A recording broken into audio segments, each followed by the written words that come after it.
Shalom and welcome to Temple Talk. This is Yitzchak Reuven speaking to you from south of Jerusalem here in the beautiful Holy Land of Israel. Today is the second day of the month of Nisan, Chodesh Tov. Have a good month, everyone. It is the year, I should say, is 5784, and the Lo Azi, the secular year, is the 9th of April, 2024. This coming Shabbat we read parashat Tazria.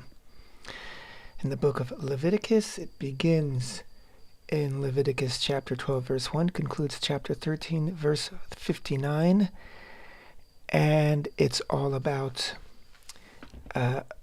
what we can translate, I guess, as ritual purity, being tahor.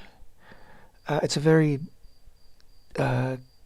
complex subject, and much of these rules and regulations concerning tahara that we discuss in this particular parasha, this Torah reading Tazria, and next week as well in tzar'at, are not currently relevant, and so they're very distant to us, just as the concept of the korbanot, the offerings, is very distant to many people, because it's not something that's currently, as I said, currently relevant. And again, in both cases, when the Holy Temple, when the Mikdash is rebuilt, both the korbanot and all these issues of tahara will become very relevant, which is why, by the way, the Temple Institute's own Rabbi Azaria Ariel has studied over the years in depth about the laws of tahara, the laws of purity, and has written extensively on it, because we need to know, because these things will be relevant as soon as the temple is rebuilt. Today, the only real relevant laws, mitzvot, halacha, which fall in this category are those concerning nida, women's menstruation, which brings on a period of impurity, which is ended and returned to purity via a dip in the mikveh. And that actually is relevant in the opening also of parashat Tazria, which we're going to read in just a few minutes.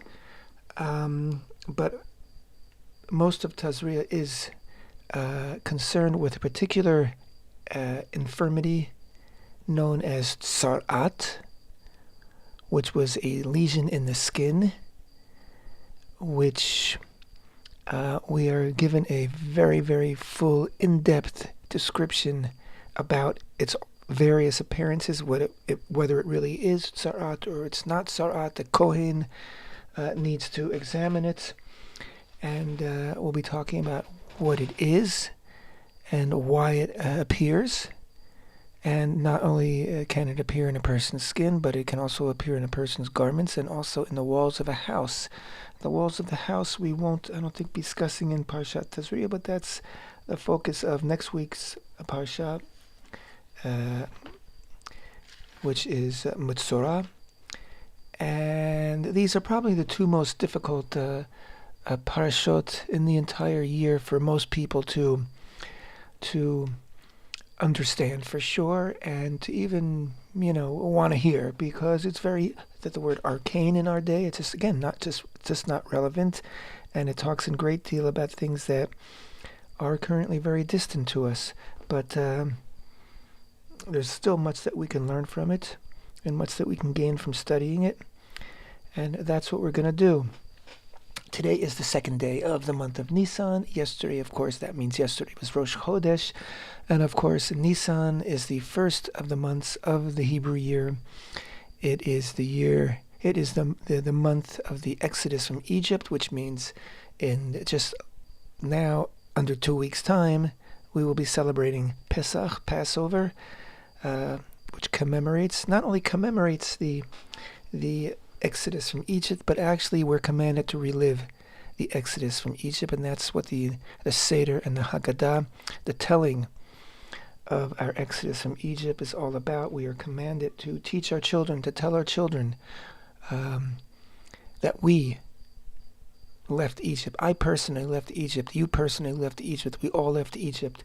And not only in the historical context, our teachers teach us, not simply because our descendants left Egypt and we need to understand ourselves and place ourselves in their shoes, literally, and as having left Egypt. In fact, our souls were also amongst the souls that left Egypt. So we have that direct connection. But as many will tell you, we all have an Egyptian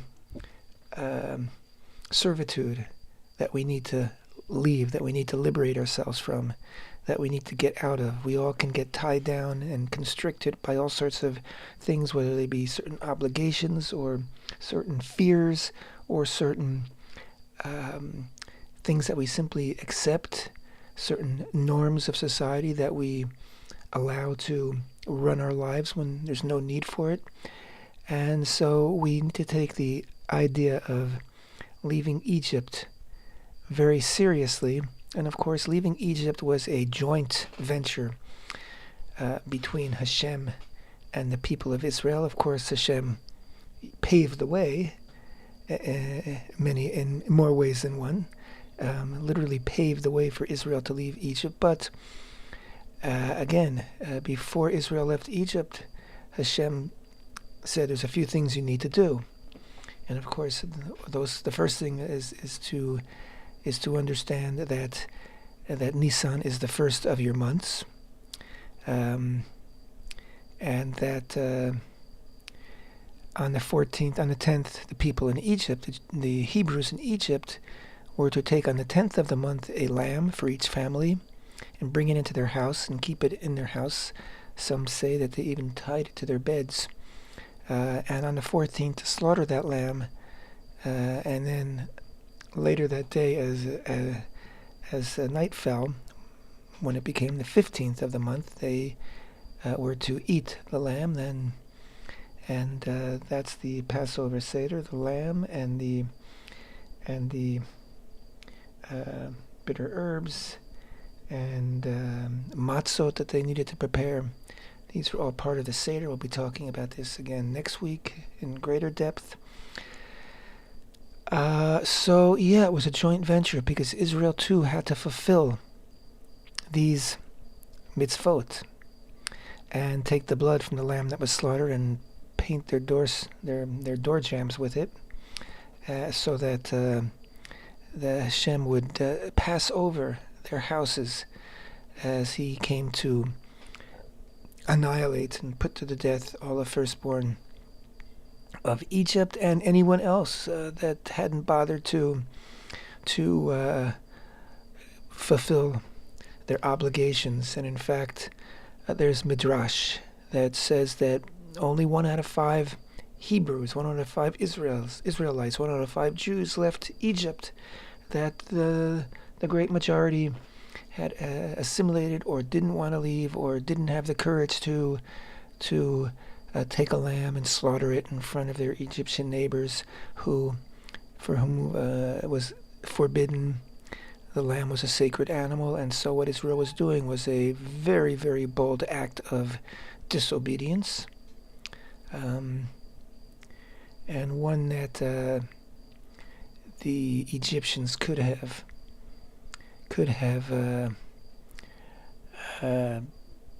become very violent about. But the Jews that did it, they did it, and because they did it, because they showed that courage and that conviction and that trust and faith in HaShem, not only did their Egyptian neighbors not become violent, but they basically blessed them and gave them many things, as they were instructed to go to their neighbors and say, you need to bring us some things because we're leaving Egypt. So, as I started to say, it's a joint venture. Everything that we do is a joint venture between man and God. That's what a covenant is all about, a brit. That's what the Torah is all about. And That's what walking with Hashem is all about. It's not simply trusting in Hashem to do it for us. No, we need to do. We need to show initiative. We need to show trust by doing. Everything concerning Torah Judaism is all about doing. And doing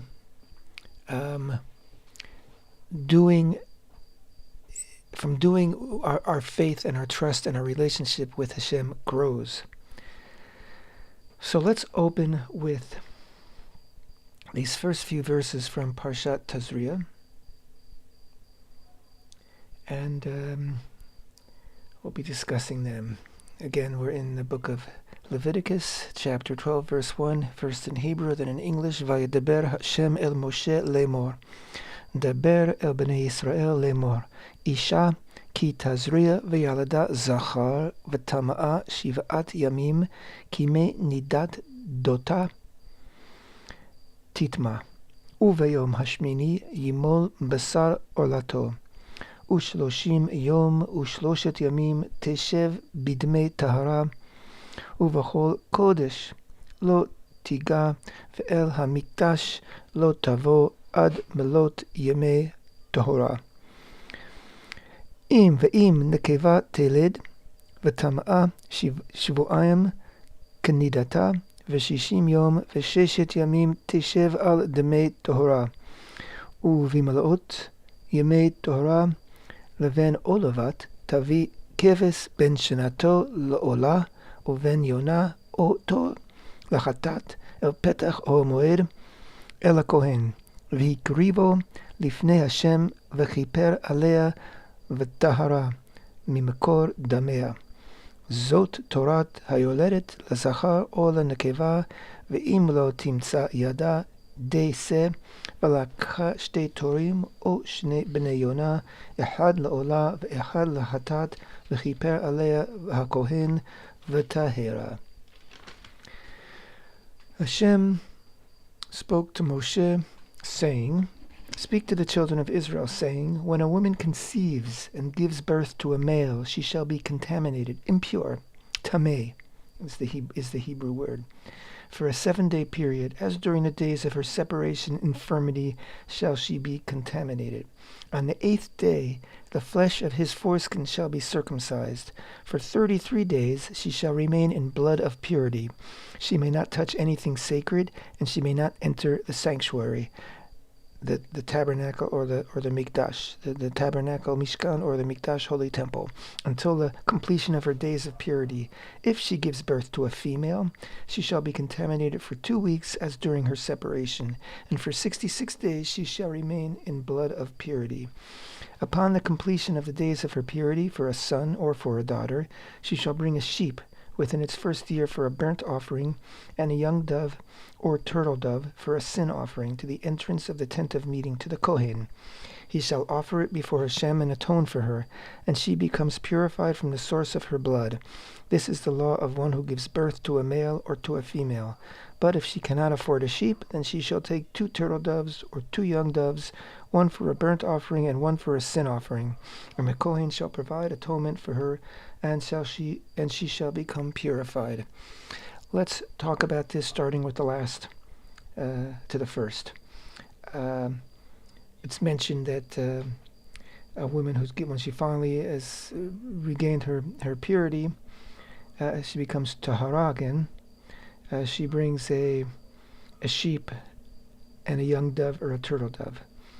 However, if she cannot afford that, then she takes 2 turtle doves or 2 young doves, meaning, and this is basically a general rule for certain korbanot, is that if you can't afford the fancier korban, a lamb, sheep, then you can bring the birds, which is much less expensive, meaning that a cost should not be a prohibiting factor in bringing an offering, and of course basically meaning that it's available to everybody, and that bringing a korban is a privilege and a responsibility, and that no one should be compelled to forsake that, to forego that, because they can't afford the offering. So that's what we're starting with. But let's go to the major subject here.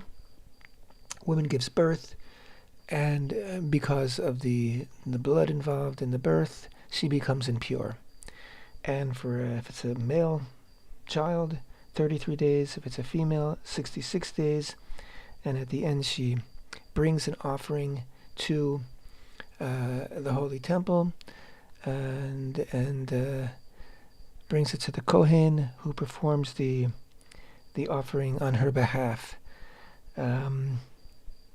We posted about this in Facebook today with a beautiful painting illustrating women bringing their offerings. And we also added, which I'm going to add here, that she brings a two offerings. One is a burnt offering, and the other is a sin offering. And so people say, okay, the burnt offering is an expression of gratitude, new life in the world, thanking HaShem. That makes a lot of sense, but why a sin offering? And some of our sages suggest that perhaps during the travails of childbirth, she blurted out, "I'm never going to do this again," because of the pain, because of the contractions, very painful. So she might swear off ever getting pregnant again, having a child again, and that's wrong. So in order to cover her in case she did say that, that is the reason for the sin offering. Whether that is the real source of the sin offering or not, I don't know, but it gives you insight into the fact that the Torah and the commandments and the halacha, which is our understanding of how to perform the commandments, is very connected to our humanity. Torah accepts that we're people. It accepts that we are fallible. It accepts that we make mistakes, that we stumble. It accepts that we sometimes say things that we don't mean, and sometimes blurt things out that we shouldn't. And it provides a way for us to work within the system and overcome that and improve ourselves. And in places where we have stumbled, you can bring an offering, you can do tshuva.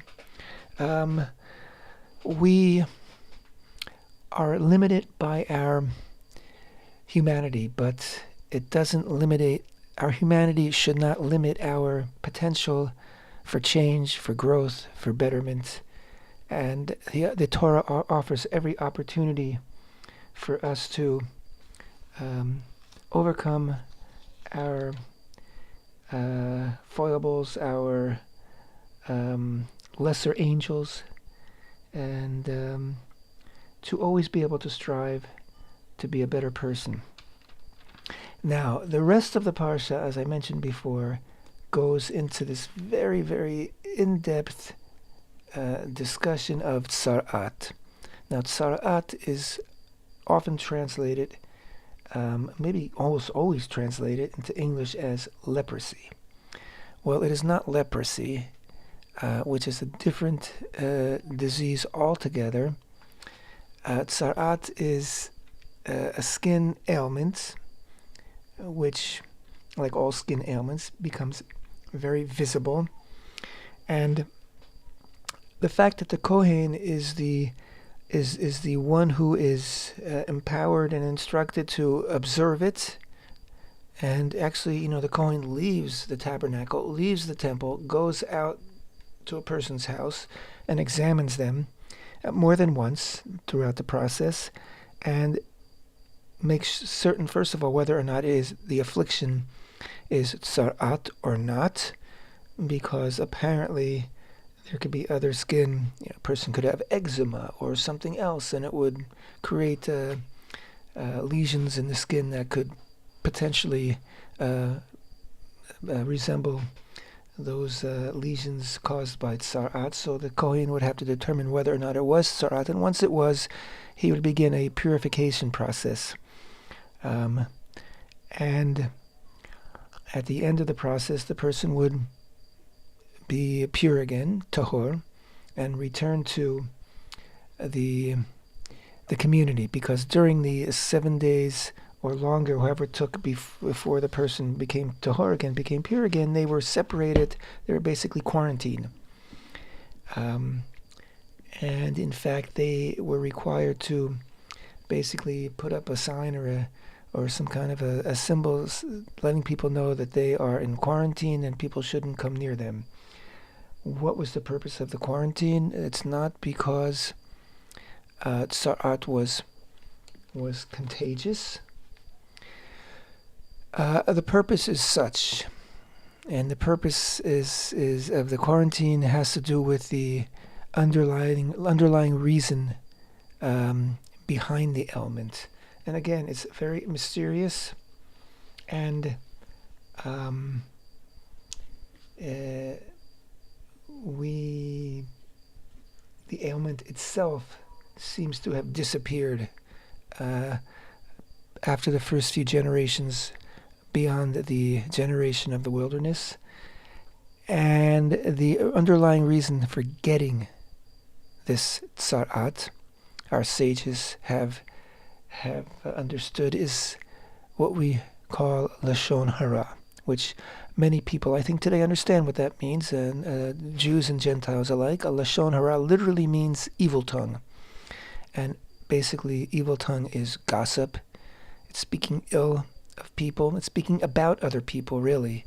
Even if you say something that's true about someone, it's considered Lashon Hara. Even if you say something that's positive about someone who's not in the room, saying it to a third party, it's Lashon Hara. Because what are you talking about a third party for? Obviously, there are nuances, and it's a very fascinating subject. And of course, Lashon Hara includes simple gossip, and it includes libel, and what's the other word? The other legal term, libel, and I can't think of it right now. But here's the thing: the Torah and Judaism take Lashon Hara very seriously. It's not simply a bad habit. It's not simply a negative thing to engage in, but it's destructive. It's destructive to the person who's engaging in it, and it's destructive to the community. Because when there's lots of Lashon Hara, it creates division, and it creates animosity, and that's bad for Am Yisrael. That's bad for the people.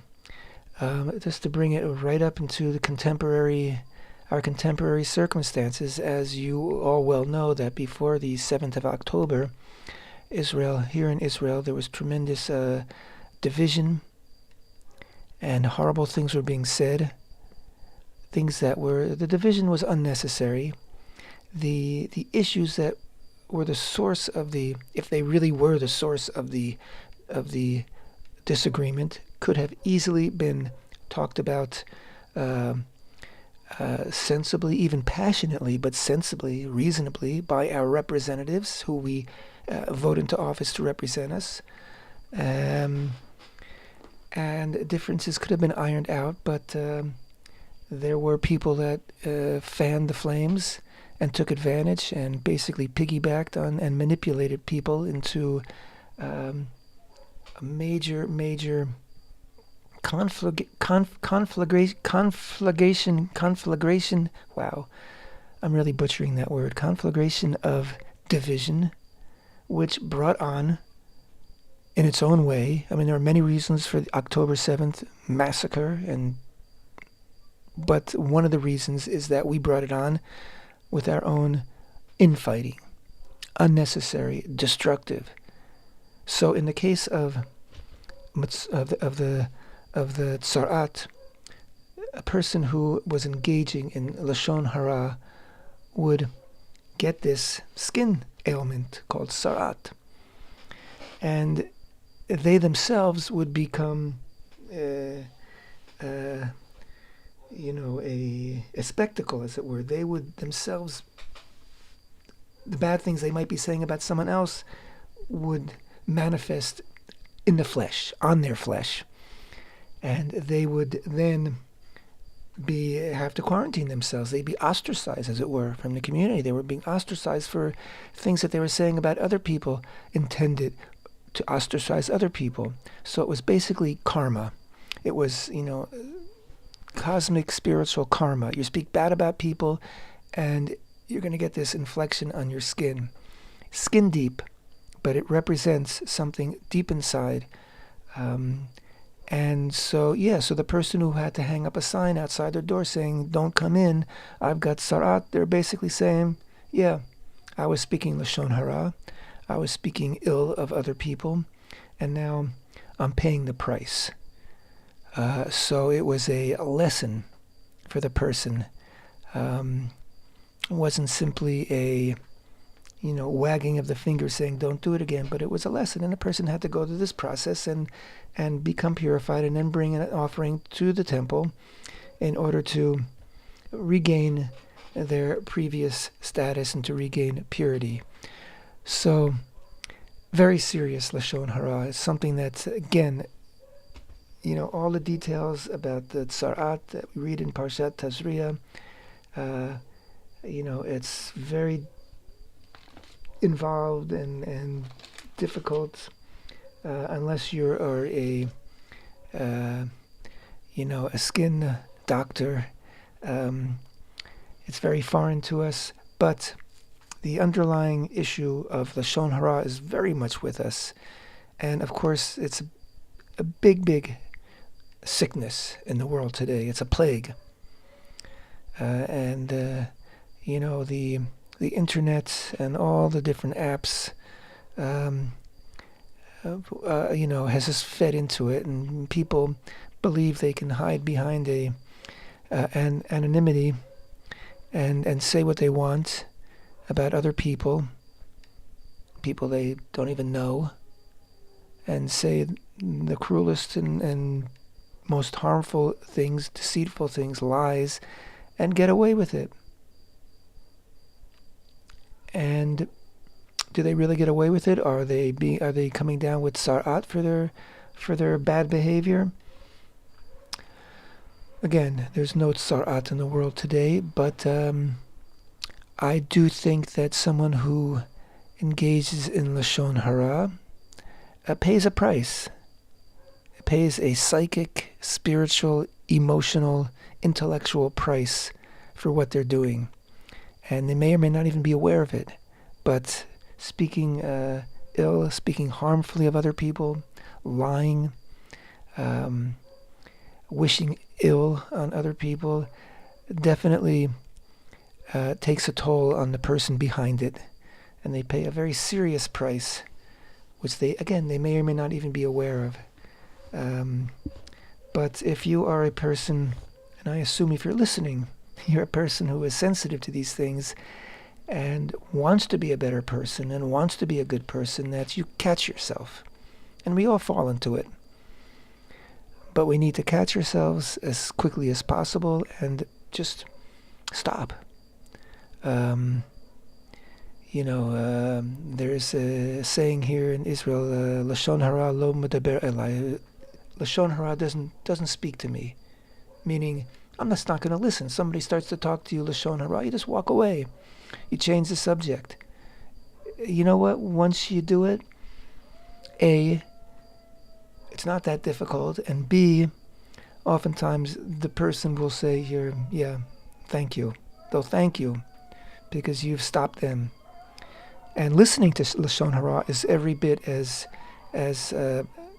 guilty as saying Lashon Hara. So if someone is speaking Lashon Hara, you can't say, okay, I don't like this, but I'll just suffer through it.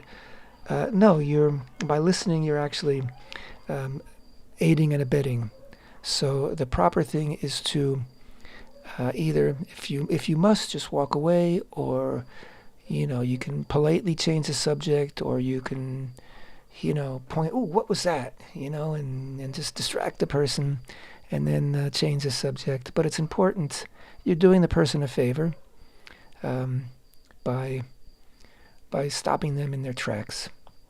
And again, it's so difficult today because it's so common, it's so accepted. Public figures do it, politicians do it, pundits do it, everybody does it. And but be the exception and stay away from it. They in the time of King Ahab, right? King Ahab was a bad king, right? He married Jezebel. He killed many of the prophets. He was spreading avodah zarah, idolatry in Israel. He was a very, very bad king. This was during the time of Elijah, who, stood up to Ahab. But during the time of Ahab's kingship, Israel was very successful in its wars, in its battles. And we're told it's because people during his reign didn't speak Lashon Hara. The people were good, basically. They were not speaking evil tongue. They were not speaking ill of one another. And that's what paved the way for their military victories. And, one of the things that we hear from soldiers in Gaza is that they're pleading for the people back home in the home front to stick together, to stay united, to not slide back into division, to only say good things. I saw a video this morning, a 15-second video, a soldier in the hospital, his entire face was bandaged up, and thank God he was recovering from serious wounds, and he said, my one request is that you don't speak Lashon Hara. Please, we have to stop. Because he understood, and the soldiers understand, this is what will give us our victory. Because if we're not saying bad things about each other, if we're not saying divisive things, then we're united. And when we're united, we cannot be defeated. And this is what HaShem wants of his people. This is what HaShem wants of all people. That we get along, that we don't fight, that we can disagree, but do it civilly and respectfully. And that's what gives us our strength. So in the midst of all this arcane and obscure and exotic discussion in this week's parasha about Sarat, there is this very, very valuable lesson that is every bit as relevant to us today, even perhaps more so than ever before. And we really need to listen and work on it. It's a discipline. It's a discipline. And if you listen to yourself, you'll begin to catch yourself. And at first you'll say, well, what am I going to talk about anymore? But you know what? You'll find out that there's so many other things to talk about and so many positive things to be talking about that Lashon Hara it'll lose its attraction. And you'll be a better person for it. We all need to work on it. We are coming to the final minute of our show. I'm just going to mention very quickly the beautiful blessing that we say once a year, and we say it during the month of Nisan, Birkat Ilanot. It's a blessing that we say when we see 2 flowering fruit trees. And it's a blessing that we say in appreciation to HaShem for the world he's created, the world he's given to us, and the world that he revives and brings back in full living color every spring. Thank you, HaShem. Thank you so much for all that you have given, for all that you give, for all that you provide for this beautiful world, and for your love and kindness. And thank you, listeners, for being with me.